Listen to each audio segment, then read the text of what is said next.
ఈరోజు ఫిష్ పులుసు చేస్తున్నాము. దానికి ధనియాలు, జీలకర్ర, చెక్క, మొగ్గ ఇవి వేసుకుని మంచిగా ఫ్రై చేసుకున్నాం. అన్నట్టు మెంతులు కూడా వేసాను. 1/2 స్పూన్, ఎక్కువ వేయకూడదు, చేదుగా అయిపోతుంది.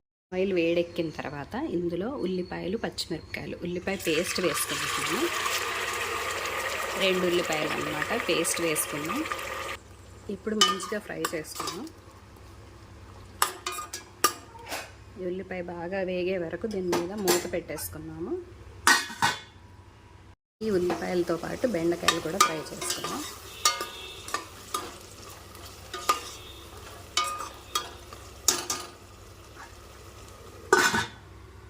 వేగిన ఫిష్ ముక్కల్లో పసుపు, ఉప్పు, కారం, అలాగే మనం రెడీ చేసుకున్న మసాలా ఇదంతా కూడా వేసుకుని బాగా ముక్కలకి పట్టించుకునేటట్టు కలుపుకుందాం.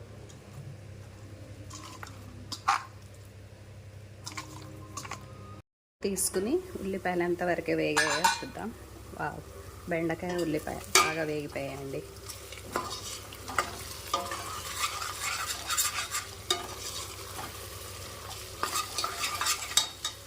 మనం ఏవైతే మ్యారినేట్ చేసి పెట్టుకున్నామో ఆ ఫిష్ ముక్కలు ఇందులో వేసేసుకుందాం.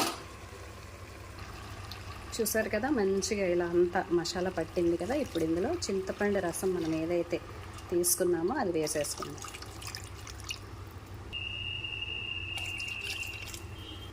మనం ఇలా ఫస్ట్ మసాలా ఇవన్నీ కూడా ఫిష్కి కలిపేసుకుంటే ముక్క అనేది విడిపోకుండా మనకి ఇలా పర్ఫెక్ట్గా ఉంటుందన్నమాట.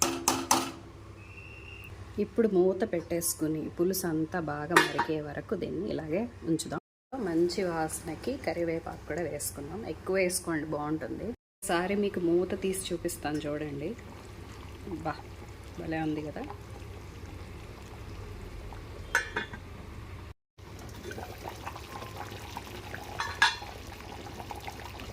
సో ఎంతో టేస్టీగా ఉండే చేపల పులుసు రెడీ అయిపోయిందండి. ఉల్లిపాయ పేస్ట్ పట్టుకోవడం, చింతపండు వేడి నీళ్ళలో వేసి గుజ్జుగా తీసుకోవడం వల్ల పులుసు అనేది ఇలా చిక్కగా వస్తుంది. చూసారు కదా ఎంత చిక్కగా ఉందో.